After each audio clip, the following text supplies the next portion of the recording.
I don't know if y'all are on the same page as me or not, but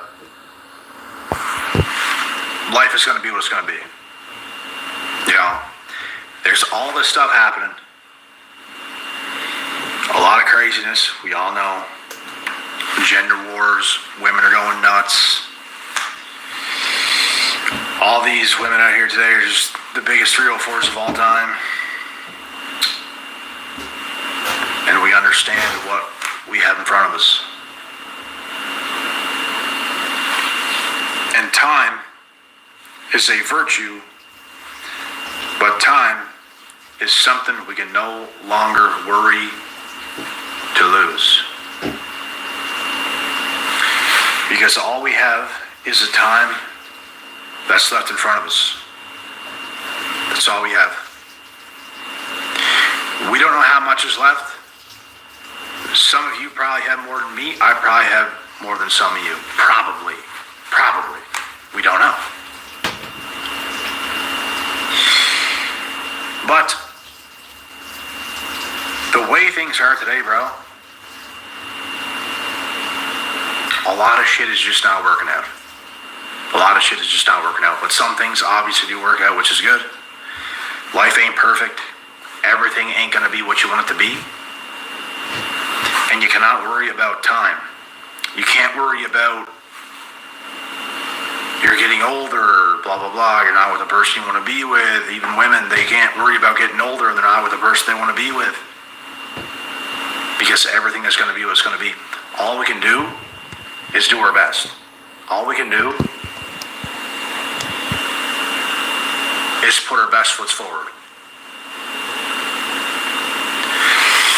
And, you know, we can't really care, bro. We can't care about what's going to happen, what's not going to happen, because, bro, shit happens. We could go for a swim next week, and we could get attacked by a shark and lose a limb or lose our lives.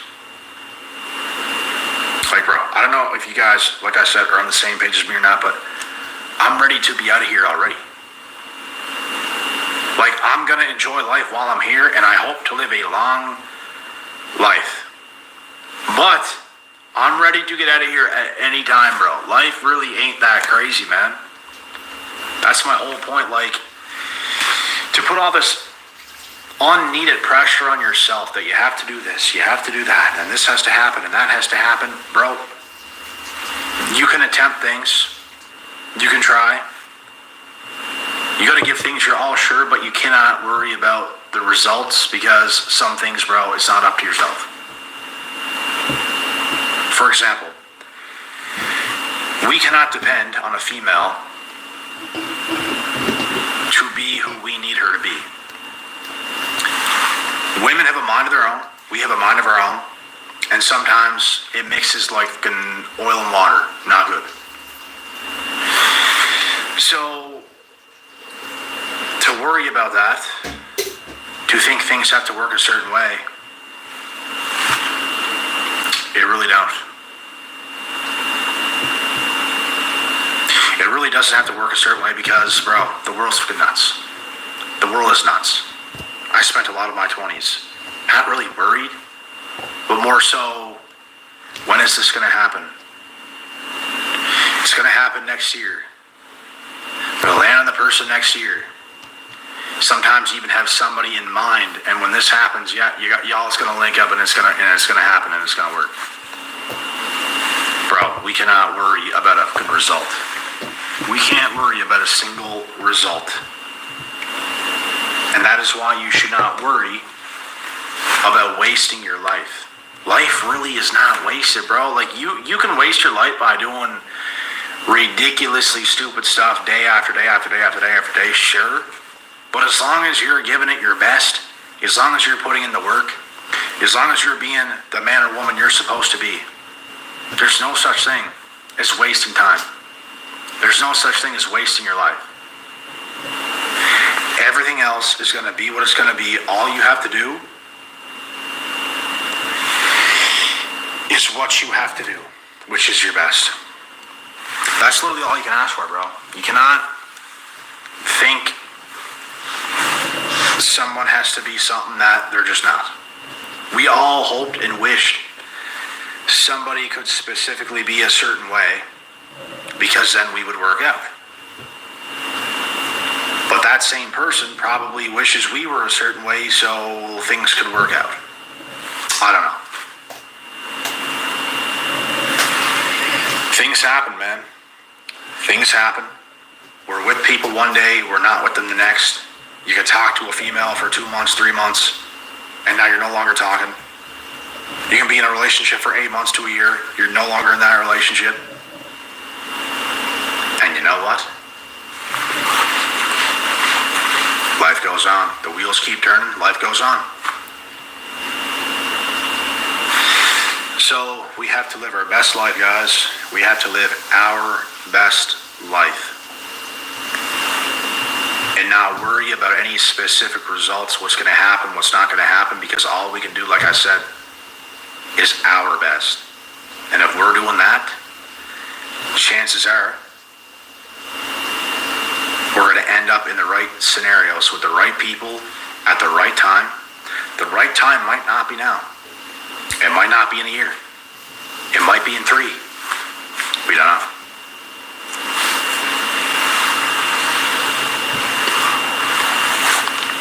So I know a lot of people struggle with this, and that's why I'm making this video. And for those of you that want one-on-one coaching or anything, my Instagram, all my links are in the description box below. You just can find it there. But yes, like I said, this is something that people struggle with. It's something I struggle with in my 20s. I have turned 30 this summer. And I definitely struggle with it more during like my earlier 20s. Once I get to mid-20s, things are getting easier.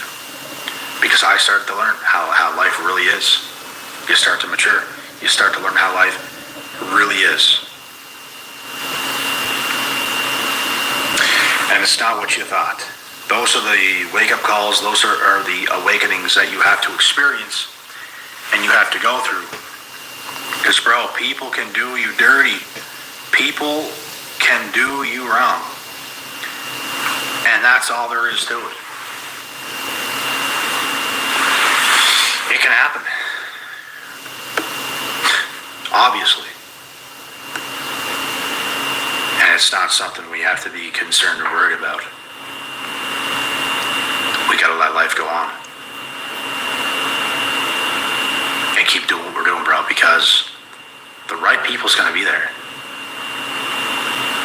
And the people that ain't right, they ain't gonna be anywhere to be seen. They could possibly snake you. They could possibly screw you over. They could possibly waste your time. And it's not something we can care about.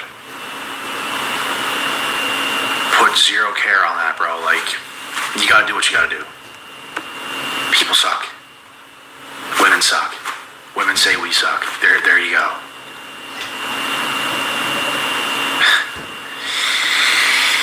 Yeah, it's a lost world. It's a lost generation. It's a hell of a ride we're on. And you're gonna have haters, bro. If you're doing the right shit in today's generation, the jealousy, the hate, yeah, it's gonna be real. The jealousy and the hate, it's gonna be real. You're gonna get it. There's a lot of miserable, lost people, and they be haters, bro. They see you doing your thing. They see you shine. They see you happy. They see you content. They're so lost and miserable and down this dark rabbit hole, it's not even funny. They are their own worst enemies. They think life should just be fun and games all the time and doing all this crazy shit. It's not how it works. That leads to a path of darkness. You want a beautiful life that you want to remember, then you should probably be sober. You should probably have some discipline. You should probably work on being a better human being. Treat the people around you better. What the fuck is going on?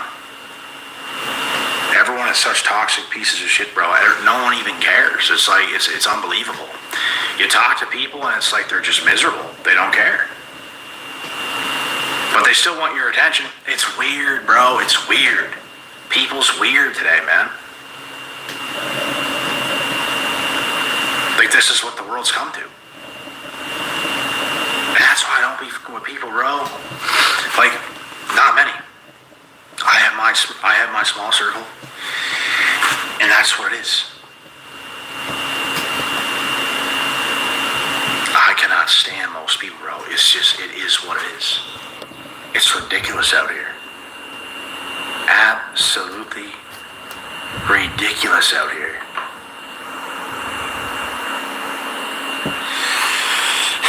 People be messing up solid, bro, but at the same time, nothing you can do about it. It shouldn't put a worry in your soul. And I used to, bro. I used to care about that shit. Some of you probably right now, because obviously a lot of you struggle with this kind of stuff, as I have before too. It's like there's certain people you see, you just don't want them to do those things. You want them to see the light at the end of the tunnel. You want them to be better. You want them to be different. You don't want that for them, but they're doing it. Can't care. Bro, you gotta let some of your friends go down this path of drugs. You gotta let some women you deal with completely mess it all up and then beg for you later when you don't even want them. You just gotta let this shit happen, bro, because you try to tell these people and they don't listen. They don't listen, bro. People today don't know how to listen. And that is why you're seeing the world the way it is today, and things are playing out that way. Because people are stupid.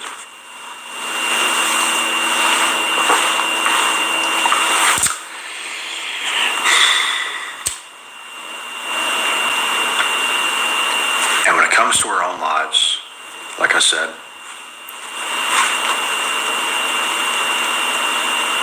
we have to be so consumed in it that, you know, we get what we want at the end of the day, bro. And some things, I'm going to tell you now, you're going to want and you're not going to get it. No matter how hard you try, you're not going to get it. And it's just because it's not destined to happen. Some things, bro, you think you want and it doesn't work out. And it's actually in your favor. Like, imagine if you wanted a street bike so bad and you just didn't get one. You just, I don't know, something happened. You just didn't get one. Maybe you would have fucking died on that street bike if you did get it. Maybe if you were the girl you liked, the one you really liked, you're going after that, you want that, and then it doesn't happen. Maybe if it were to have happened, it would have ruined you. I guarantee you, bro, it would have ruined you. And the reason it would ruin you is because you don't know who she is.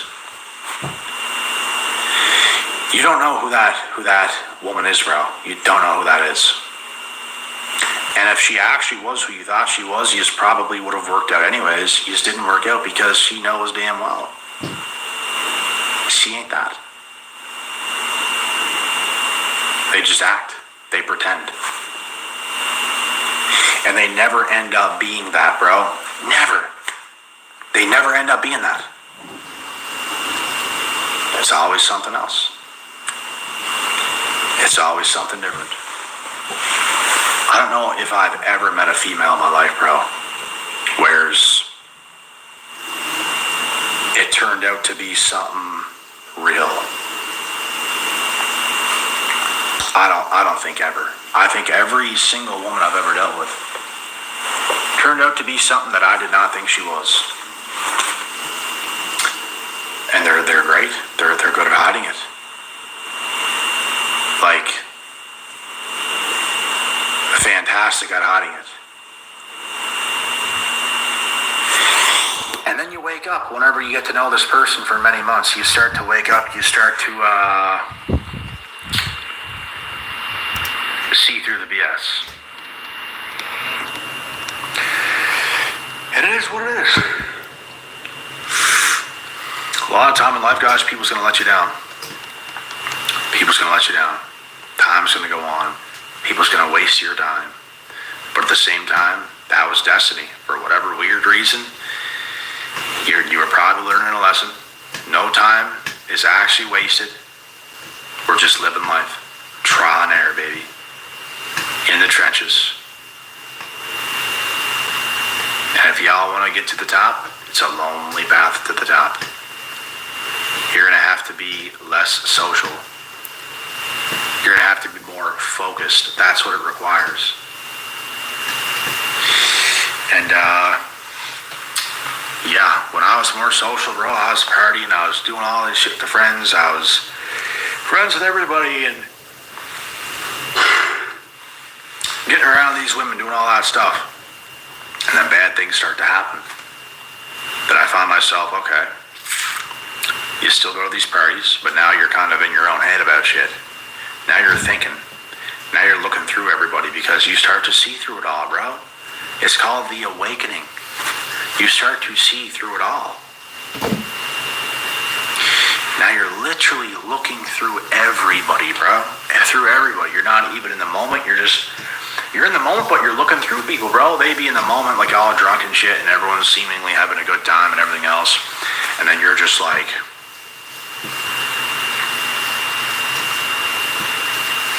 because you've been through shit. You've seen through it, bro. You've been through it.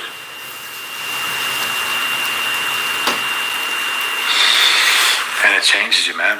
You can't loosen up no more because you don't trust the people you're around. If you can trust the people you're around, sure, you can loosen up. You can have fun. You can have a good time. Yeah, you can.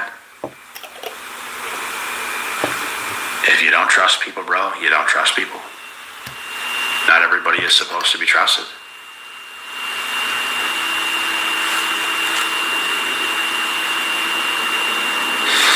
This is life.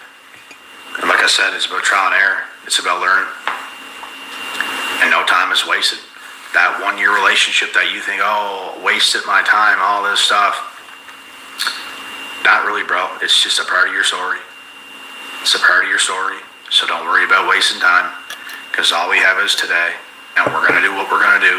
We're going to put ourselves in the positions that we get in. Sometimes you're going to talk to a girl you really like and it's going good for a couple months and it don't work out. Sometimes you're going to be in a relationship for a year. It don't work out. Sometimes you're going to get married. It don't work out.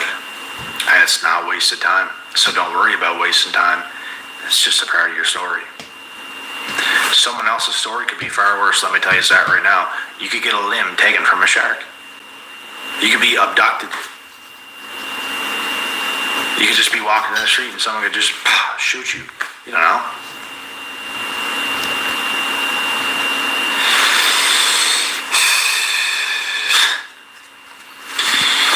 You could have a one-night stand and get bro, it's insane. The amount of variables is just insane. So if you go through a talking stage, bro, and it don't work out, it's not the end of the world. There's a lot worse shit happening, bro. You can get so unlucky, bro. You can get cancer. You can get brain cancer. You ain't surviving that, boy. So, life ain't that deep. We're supposed to live it to the best of our abilities. Shit's gonna happen that's not so pleasant, but some things will happen. And yeah, it's a little more pleasant. It's called the blessings, and you gotta appreciate those and keep it trucking forward, bro. Yep. But anyways, guys, I hope you guys could take something from this and it kind of open your eyes to certain shit, because things could be a lot worse, man. So don't harp on yourselves for wasting time. Bro, you still got time. You got time until you're out of here. And don't even worry about that. That's the tip I'm on, bro. I'm ready to be out of here, but I'm also ready to be here for a long time. It's gonna be what it's gonna be. I hope to be here for a long time. So yeah, let's do the best we can. Let's live the best life we can. Cheers to that. God willing, God bless, and we'll see y'all at the top. The biggest tip I can give you is that even in September and the beginning of October, typhoons can hit in Japan. If you aren't prepared for that, then you could run into trouble, especially if you're leaving Japan and your flight is delayed. you could end up having to miss a day of work, or maybe even more than that. So giving yourself an extra day to get back home and also recover from the jet lag if you're traveling east and west. Maybe not so much for the Australians. That is probably the biggest tip for September that I can give people. Typhoons can hit any time between actually May, but the season is probably from the middle of June till about the end of September, the first half of October, more or less. We've had typhoons into November. Big one, Hagibis, came in November of 2019, destroyed a lot of Japan, a lot of flooding in Nagano region. It also disrupted a lot of flights. Even a weaker tropical storm that comes in on the Pacific will delay or cancel international flights. Everything because of the wind, even if it's not a catastrophic typhoon, will impact international travel. So you could be holed up for another night, which is not great, not bad, but it also means that you might miss a day of work on the other end. So that's probably the biggest tip. This is a live stream looking at all of your questions, answering some of them. I do have a Discord server. We also would love to have some more boosts on there so we can keep some of the tags on there. We'll try to tune in and get some questions directly from you voice-wise on the Discord server.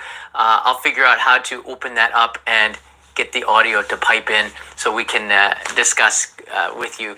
So, look, I know that tourism in Japan is going to be breaking records this year. We have already, like 3 to 4 million tourists a month that are coming in. So September is going to be pretty much the same. Now, there's not as many tourists in the summer, in September, as there are in August and July, which is crazy to me because the weather is a lot better in September. The humidity starts to kind of taper away. Almost like as soon as you get to September 1st, you start to feel it. But that might not be just the weather. Because I was in the supermarket this morning, actually last night. They already brought out the Halloween stuff. So you're starting to see pumpkin and chestnuts in the cuisine and the snacks on the shelves in the supermarket. And you see the Halloween pumpkin and the masks and the stuff. I saw it at the 100 yen shop, the Daiso. They got a whole section in the front of Daiso with jack-o'-lanterns and masks and trick-or-treat boxes and things like this. So you're starting to feel autumn already, which means you're starting to feel a little bit of the weather changing in the way that you might think it's partially a mental thing. So in Japan, the weather starts to really noticeably change, I'd say like around September 10th. But don't get me wrong, it still can feel like a sauna outside. It feels pretty hot today, which is why I'm inside today. Let's take some questions here, and we'll tune into the Discord server, see if we can get some voices chatting in here as well. I got a lot of stuff to show you, too, that might help you with your trip. Bradshaw Studio, thank you so much. 60 months of being a traveler. It is much appreciated. Yeah, it is 36 degrees Celsius in Tokyo. It feels like 45, I think, with the humidity and the heat index. It's pretty crazy to be outside today. Yesterday, I was sweating it out in Shinagawa in a live stream, taking you around there. So this is certainly a good day to maybe be inside the air conditioning a little bit more than normal. Why don't you ever talk about Fukuoka? I do. I have been to Fukuoka many times. I live in Tokyo. You know what? That's the real reason. I don't talk a lot about Osaka and Kyoto either. One reason is because I kind of am telling people don't go to Kyoto and Osaka. But Fukuoka is a great city. But I don't live in Kyushu. I mean, it's not a place that I go to too often. If people are interested in it, like in this comment, I'm glad for it. Maybe I will go and spend some more time in Fukuoka, but I've done numerous videos in Fukuoka. In particular, on the old channel, I did a ramen tour before. A lot of people had done that kind of thing before, taking you to the yatai, which is so touristy now, to some of the more popular shops around the city. But the problem is when I introduced it, and I think that video has close to 1 million views, it kind of, I'm a little bit more sensitive to it. It kind of fills up the places when they probably shouldn't be dealing with a lot of international tourists, and adds a lot of stress to the owners. So there's not a huge demand for me to cover like ramen shops. And Fukuoka's eating culture is so good. But I would say Kyushu is a great place to go in the autumn because the weather is quite nice, and you have a little bit longer days because you're a little bit more southwest from Tokyo. Maybe you get another 20 more minutes of sunshine, for example. So there's a little bit, there are some benefits to going more southwest than going northeast. I think Fukuoka is an interesting place. It felt quite chaotic to me for Japanese standards. Fukuoka is an interesting. In fact, Kita-Kyushu is very interesting because you get a lot of people from neighboring countries more so going to this area. There's more direct flights in from there. There's a lot more because there's a ferry that comes into Shimonoseki. You get a lot of tourists from Korea that are taking the ferry that will go into Fukuoka, and you see it's much closer to China. Also, a downside to Fukuoka, I want to keep this positive, but I noticed this in Nagasaki. You get a lot of haziness in the sky, and it comes from the pollution from China. And Nagasaki and Fukuoka and Kyushu really get nailed with the pollution from China that's coming across the Sea of Japan. I noticed it about 7-8 years ago, and Nagasaki, after about like 9 in the morning, the sky is just so like murky. It's hard to see from the Mount Inasa, which is an amazing viewpoint of Nagasaki, one of the top 3 views of all of Japan. It's hard to see because of the pollution coming in from China. All right, let's keep this in on course for September and October travel. Illuminads is here. Illuminads. I went last year at the end of September to October. This is perfect. I felt like it was one of the best times so far. It was still pretty hot, but nowhere near as hellish as July. I think you hit the nail on the head right there. It's the reason why September and October is better is because the crowds start to melt away a little bit. It's not like it was before because Japan is such a popular tourist destination now internationally. People are going to be here, but it's not as crowded, and it's much more bearable in the sense that the weather has simmered down a little bit. It's still hot, but it's not like it was before in July and August, like a sauna, or at the end of June for that matter, some places. So it's a lot more enjoyable when you are in Japan and waiting in line or walking around in the middle and end of September. I'm telling you, and that's the best time. The end of October, end of September and the beginning of October is my second favorite time to be in Japan. And in the chats, if you want, you can try to take a guess on what you think is my first best time to be visiting in Japan. There is one, for sure. Thank you for that. I appreciate it. It was nice to see you yesterday, too, when I was walking around Shinagawa. Traveling around Kyushu with my dad, who came visiting last month, I felt like Kyushu, that's interesting, Kyushu is not as tourist-friendly as many other, I don't know what tourist-friendly means, but that word can also be understood as being tourist trap or touristy. I don't know what tourist-friendly means. When you come to a foreign country, the ideal situation is not tourist-friendly. It's authentic, in my opinion. Because if it's tourist-friendly, you're going to get tourist-friendly prices, tourist-friendly service, and sometimes that's not as good as getting regular service from everyday Japanese. And I think if you buy to overly tourist-friendly places, it ends up being not as friendly as you would think. Because Japanese service is just so darn good. I think you should have a little bit of difficulty trying to navigate, and that would be a Westerner's first trip to Japan, and that is what you remember from the trip. Not that when I say difficulty, I think I should reword that to be challenge. I think one of the most rewarding thing is to be challenged when you travel, because then you learn stuff, right? When when you go into the gym and you're working out, you're going against the tension. You have weight training. It makes larger muscles because you're working out, you have resistance. So when you have a little bit of resistance, sometimes you learn from that, and then you have a greater appreciation of the trip. If it's too easy, I don't think it's Japan, because my experience has always been, when I got here 27 years ago, you had to challenge yourself. And the reward was that you understood a lot more about it. Tourist friendly, they don't kick you out at first when you get in. Maybe that's one way. I never had that problem. I traveled extensively through Japan, including hitchhiking. I never had a problem where people were kicking me out because I wasn't Japanese, for example. So I think this gets overblown. I think that more issues have come as a result of too many tourists, a lot of them being first-timers who are looking for tourist-friendly stuff that don't make an effort to try to understand the country. Back 27 years ago when I was backpacking around the world, 30 years ago, I've been around the world 5 times backpacking on a budget, a shoestring, like $1 guest houses in Phnom Penh in Cambodia, for example, or $5 a night in Bolivia, things like this. I really saw a lot of stuff. And back then, those that were backpacking and those that were traveling that didn't have the internet all the time, and we didn't, we had to pay for internet cafes when we could find them. We had more of an understanding of the country and the culture that we were going into because we talked to each other. Other travelers talked to each other to find out how to navigate from A to B to C.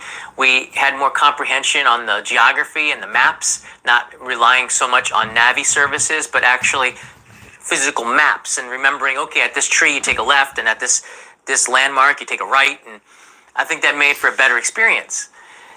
In a way, I'm kind of disappointed that I didn't get a chance to vlog my traveling, but on the same time, I'm so glad I wasn't distracted by it either. I got such an amazing experience all up here in my noggin where I can close my eyes and I can see inside the Sistine Chapel, and I can even smell it. It's not too bad, a little musty in there, but I have these really great memories because I wasn't focused on making videos about it. And I think that was a blessing and also a curse, because I probably would have done quite well if I was also making videos about it too. You know what I mean? Who really wants to constantly notice tourists around? Just don't be annoying. I don't want this to get into, and I promised myself I'm not going to get into like the downside of over tourism and some of the negative sides of it. But in September, I think with the heat going down, another direct result of this is that people are a little bit more relaxed. We have something called like natsubate. I like this term. It's like death by summer in Japanese. It's like a summer death from heat, where you just have no more energy and patience is stretched thin. And you feel this all the time. I think it also impacts locals who get upset a little bit quicker because it's just freaking hot outside. It's humanity. It's being a human, right? I used to live in Hitachi and Aizu Wakamatsu. I was wondering if you should make a video about places in Japan that need tourism. I actually lived in Hitachi, in Naka Hitachi, back in the year 2000. Yeah, around 2000 for about a month. And I taught at a school in Hitachi, and it was really interesting. I have a video, an elevator video, how fast can they go? How fast is too fast? That was filmed in Hitachi, so maybe you recognize it. The G1 Tower, which was the biggest building in Hitachi City, that might bring back your memories. But I've done videos on the main channel looking at places that people don't go. One of them was Nishio in Aichi Prefecture, next to Okazaki, where I used to live. It's got attractions that I think rival Kyoto in one way, but it's not set up in a touristy way where you have to, in Nishio, make an effort to try to get to know the area and walk around. It's not laid out for you to be like an attraction on a map, but you just live. You go to an izakaya, people are friendly. That's the great thing about Japan when I came here 27 years ago. Now you have to look at a guidebook and make sure that they have an English menu. What are you guys thinking? Just go into any izakaya and put yourself in a discomfort position. Maybe they kick you out. I think it's like 90% chance that they don't. They're probably going to be happy that you come in. Japanese people are very good hosts. They want you to have a good time. They want to share their food with you. When Japanese travel abroad, they love these kinds of interactions as well.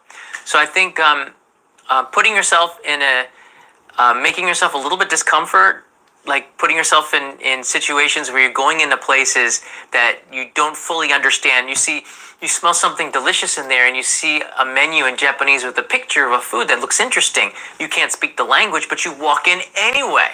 That's an adventure to me. Things could go right, but things could go wrong, but things can also go incredibly right. And those are the stories that you hear from people about incredible places that they found that weren't in any guidebooks or on the internet, or Google Maps didn't put a review in English on it. You need a little bit of adventure and try new things, I think, in Japan. And that's certainly one of the benefits that the countryside and places outside of Kyoto and Tokyo have and offer. Aizu Wakamatsu, I don't know how far off the tourist path. They have a huge budget. I've been offered a lot of jobs for Aizu Wakamatsu in Fukushima quite often. And they have a lot of budget, and they have a lot of influencers going and showing those places. And I don't think it's going to get any more crowded than it is right now. So I'm hoping that more people can go and experience Aizu Wakamatsu, which is Fukushima's beautiful in the fall. It's beautiful in the, I'm talking like, in particular, I used to live in Iwaki on the coast. Great onsen, great, what is it, Yumoto Onsen? I can't remember. Great onsen there. They have the Hawaiians, which is interesting if you live in Japan. But if you go over to the other side of Fukushima towards the mountains, oh my goodness, they got amazing food.